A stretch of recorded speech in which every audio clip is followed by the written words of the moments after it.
Soon after Johnson's return to the metropolis, both the asthma and dropsy became more violent and distressful. He had for some time kept a journal in Latin of the state of his illness and the remedies which he used under the title of Aegrae Ephemeris, the sick man's journal, which he began on the 6th of July, but continued it no longer than the 8th of November, finding, I suppose, that it was a mournful and unavailing register. It is in my possession, and it is written with great care and accuracy. Still, his love of literature did not fail. A very few days before his death, he transmitted to his friend, Mr. John Nichols, a list of the authors of the Universal History, mentioning their several shares in that work. It has, according to his direction, been deposited in the British Museum and is printed in the Gentleman's Magazine for December 1784. And now I think I will read, maybe not the Guinness Book of World Records for longest footnote, but certainly a very long footnote. I'm going to just demonstrate how long it is. It begins on that page where I just read down here. Begins at still his love of literature did not fail. Literature has a little 2 next to it telling us the footnote. But then it goes on to this page, which is entirely almost the footnote, except for that little 2 lines I read there. And then it goes on to this page, and I read, these 2 lines up here, but this is all footnote down here. And that's not all. It then continues onto this page. And except for these 2 lines, which I have not read yet. Let's see if I'll even remember where I was at this point. And then that's not all. It finally ends down here. So it's, can you even call that a footnote at this point? I mean, what was he thinking? Just add it in there, dude. Okay, here we go with the footnote. It is truly wonderful to consider the extent and constancy of Johnson's literary ardor, notwithstanding the melancholy which clouded and embittered his existence. Besides the numerous and various works which he executed, he had, at different times, formed sheaves of a great many more, of which the following catalogue was given by him to Mr. Langton, and by that gentleman presented to his Majesty. He's quoting here. Divinity. Small book of precepts and directions for piety, the hint taken from the directions in Morton's exercise. Philosophy, history, and literature in general. History of criticism, as it relates to judging of authors from Aristotle to the present age. An account of the rise and improvements of that art, of the different opinions of authors, ancient and modern. Translation of the history of Herodian. New edition of Fairfax's translation of Tasso, with notes, glossary, etc. Chaucer, a new edition of him, from manuscripts and old editions, with various readings, conjectures, remarks on his language, and the changes it has undergone from the earliest time to his age, and from his to the present, with notes explanatory of customs and etc., and references to Boccaccio, and other authors from whom he has borrowed, with an account of the liberties he has taken in telling the stories, his life, and an exact epistemological glossary. I'm going to just go back here to figure out what this list is about, because I wasn't paying attention. Okay, so these were books Johnson has not read. These were his plans for books, I'm guessing. No, I have a big list of planned books, too, Nobody's going to... Well, maybe. I don't know. Maybe somebody will write a life of me someday. All right, here we go. Aristotle's Rhetoric, a translation of it into English. A collection of letters translated from the modern writers with some account of the several authors. Oldham's poems with notes, historical and critical. Roscommond's poems with notes. My friends are too lazy. They would never, take the copious notes that Boswell did of my various great sayings. So I'll never have a book like this. Lives of the Philosophers, written with a polite air, in such a manner as may divert as well as instruct. History of the heathen mythology, with an explication of the fables, both allegorical and historical, with references to the poets. History of the state of Venice in a compendious manner. Aristotle's Ethics, an English translation of them with notes. Geographical dictionary from the French. Heracles upon Pythagoras, translated into English, perhaps with notes. This is done by Norris. A book of letters upon all kinds of subjects. Claudian, a new edition of his works, cum notis varium, in the manner of Burman. Tully's Tusculan Questions, a translation of them. Tully's De Natura Deorum, a translation of those works. Benzo's New History of the New World, to be translated. Machiavel's History of Florence, to be translated. History of the Revival of Learning in Europe, containing an account of whatever contributed to the restoration of literature, such as controversies, printing, and destruction of the Greek Empire, the encouragement of great men, with the lives of the most eminent patrons and most eminent early professors of all kinds of learning in different countries. A body of chronology in verse with historical notes. A table of the spectators, tattlers, and guardians, distinguished by figures into 6 degrees of values with notes, giving the reason of preference or degradation. A collection of letters from English authors, with a preface giving some account of the writers, with reasons for selection and criticism upon styles, remarks on each letter, if needful.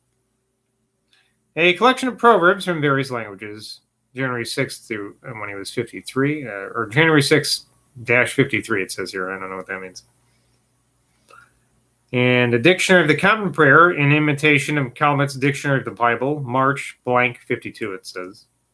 Collection of stories and examples like those of Valerius Maximus, January 10th-53.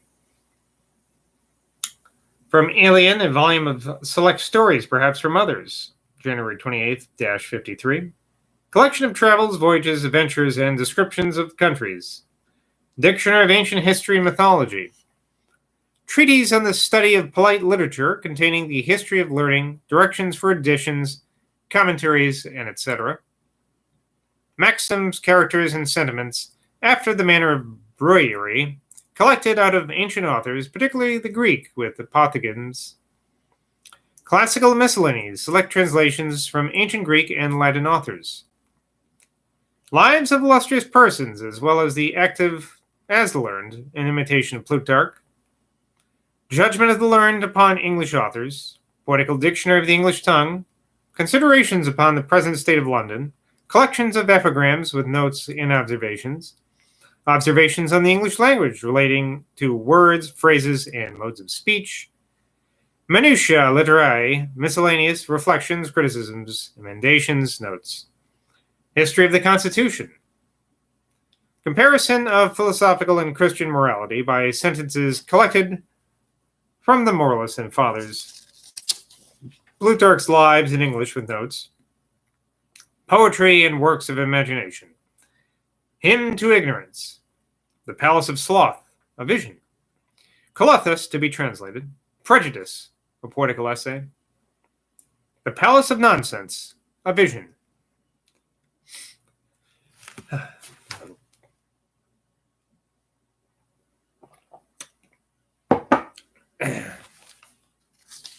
Johnson's extraordinary facility of composition, when he shook off his constitutional indolence and resolutely sat down to write, is admirably described by Mr. Courtenay in his Poetical Review, which I have several times quoted.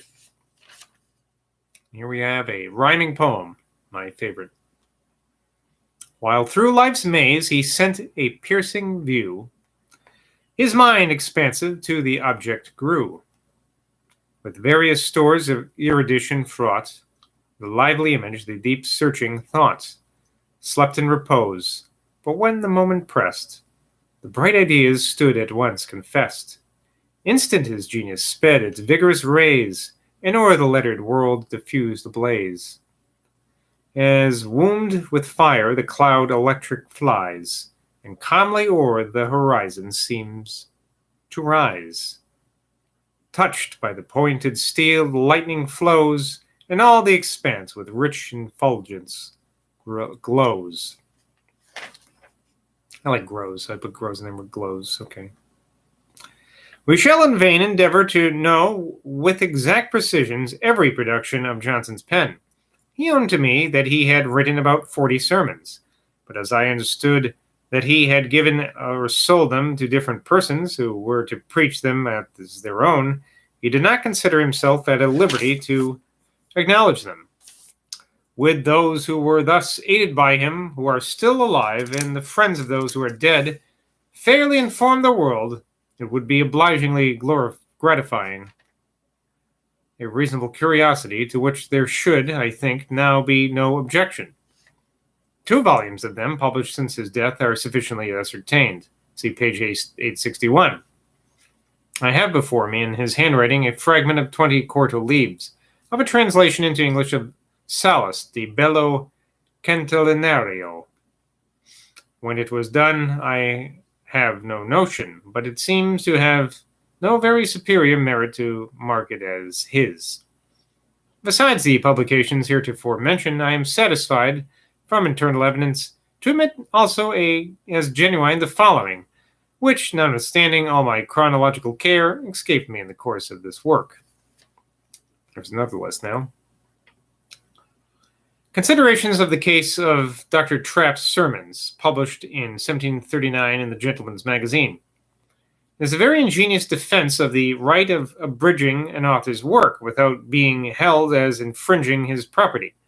This is one of the most nicest questions in the law of literature, and I cannot help thinking that the indulgence of abridging is often exceedingly injurious to authors and booksellers, and should in very cases be permitted. In very few cases be permitted. At any rate, to prevent difficult and uncertain discussion and give an absolute security to authors in the property of their labors, no abridgment whatever should be permitted till after the expiration of such a number of years as the legislator may be pleased to fix. It's kind of ironic because, this book's probably been abridged because it's quite long, and a lot of it is superfluous. I mean, I enjoyed it all, but for the layman who's not reading it, as a weirdo every day, it might be a little bit too much. But though it has been confidently ascribed to him, I cannot allow that he wrote a dedication to both Houses of Parliament of a book entitled The Evangelical History Harmonized. He was no croaker, no declaimer against the times. He would not have written that we are fallen upon an age in which corruption is not barely universal, is universally confessed, nor rapine preys on the public without opposition, and perjury betrays it without inquiry. Nor would he, to excite a speedy reformation, have conjured up such phantoms of terror as these. Quote, a few years longer, and perhaps all endeavors will be in vain. We may be swallowed by an earthquake. We may be delivered to our enemies. This is not Johnsonian. There are, indeed, in this dedication several sentences constructed upon the model of those of Johnson, but the imitation of the form without the spirit of his style has been so general that this is itself is not sufficient evidence. Even our newspaper writers aspire to it. An account of the funeral of Edwin, the comedian, in the diary of November 9th, 1790, that son of drollery, is thus described. Quote, a man who had so often cheered the subtle sullenness of vacancy and suspended the approaches of sorrow. And in the Dublin Evening Post, August 16, 1791, there is the following paragraph. Quote, it is a singular circumstance that in a city like this, containing 200,000 people, there are 3 months in the year during which no place of public amusement is open. Long vacation here is a vacation from pleasure as well as business. Nor is there any mode of passing the listless evenings of declining summer, but in the riots of a tavern or the stupidity of a coffee house. I have not thought it necessary to specify every copy of verses written by Johnson, it being my intention to publish an authentic edition of all his poetry, with notes. Oh, so actually that's the end of that footnote. This part is a new footnote. So it only ran, let's see, three full pages, and then a little bit of one page. Okay, now, where was I? I honestly don't remember. I think I read this thing about. It has, according to his direction, been deposited in the British Museum and is printed in the Gentleman's Magazine for December 1784. I think so. I'm pretty sure. During Johnson's sleepless nights, he amused himself by translating into Latin verse from the Greek many of the epigrams in the Anthologia. These translations, with some other poems by him in Latin, he gave to his friend Mr. Langton, who, having added a few notes, sold them to the booksellers for a small sum to be given to some of Johnson's relations, which was accordingly done, and they are printed in the collection of his works. A very erroneous notion is circulated as to Johnson's deficiency in the knowledge of the Greek language, partly owing to the modesty with which, from knowing how much there was to be learnt, he used to mention his own comparative acquisitions. When Mr. Cumberland talked to him of the Greek fragments which are so well illustrated in the Observer, and of the Greek dramatists in general, he candidly acknowledged his insufficiency in that particular branch of Greek literature. Yet it may be said that, though not a great, he was a good Greek scholar.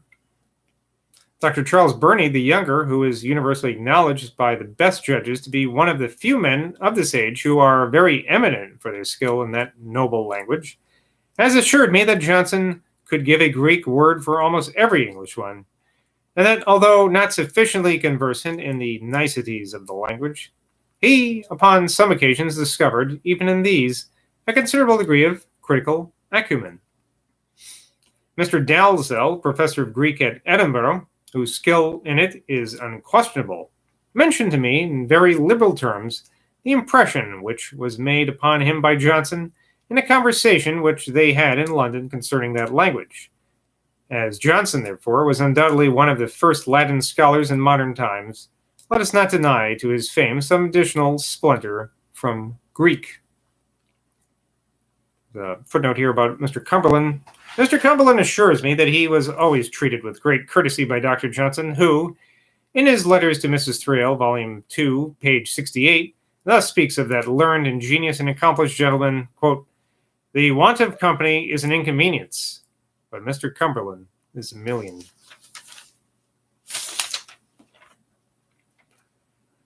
I shall now fulfill my promise of exhibiting specimens of various sorts of imitation of Johnson's style. Oh, goody. In the Transactions of the Royal Irish Academy, 1787, there is an essay on the style of Dr. Samuel Johnson by the Reverend Robert Burroughs, whose respect for that great object of his criticism is thus evidenced in the concluding paragraph. Quote, "I have singled him out for the whole body of English writers because his universally acknowledged beauties would be most apt to induce imitation. And I have treated rather on his faults than his perfections, because an essay might comprise all the observations I could make upon his faults, while volumes would not be sufficient for a treatise on his perfections." We must smile at a little inaccuracy of metaphor in the preface to the Transactions, which is written by Mr. Burroughs, the critic of the style of Johnson, having, with a just zeal for literature, observed that the whole nation are called on to exert themselves. Afterwards says, let me read that again. The critic of the style of Johnson, having, with a just zeal for literature, observed that the whole nation are called on to exert themselves, afterwards says, they are called on by every tie which can have a laudable influence on the heart of man. Tie spelled there T-Y-E. Mr. Burroughs has analyzed the composition of Johnson and pointed out its peculiarities with much acuteness, and I would recommend a careful perusal of his essay to those who, being captivated by the union of perspicuity and splendor which the writings of Johnson contain, without having a sufficient portion of his vigor of mind, may be in danger of becoming bad copyists of his manner. I, however, cannot but observe and I observe it to his credit, that this learned gentleman has himself caught no mean degree of the expansion and harmony which, independent of all other circumstances, characterize the sentences of Johnson. Thus, in the preface to the volume in which his essays appears, we find, quote, "It is, if it be said that in societies of this sort, too much attention is frequently bestowed on subjects barren and speculative, it may be answered that no one's science is so little connected with the rest as not to afford many principles whose use may extend considerably beyond the science to which they primarily belong, and that no proposition is so purely theoretical as to be totally incapable of being applied to practical purposes. There is no apparent connection between duration and the cycloidal arch, the properties of which duly tended to have furnished us with our best regulated methods of measuring time. And he who has made himself master of the nature and affections of the logarithmic curve is not aware that he has advanced considerably towards ascertaining the proportional density of the air at its various distances from the surface of the earth." Boy, that was a mouthful. I gotta end it on that, I guess. Too bad. Till next time, bye from Boswell.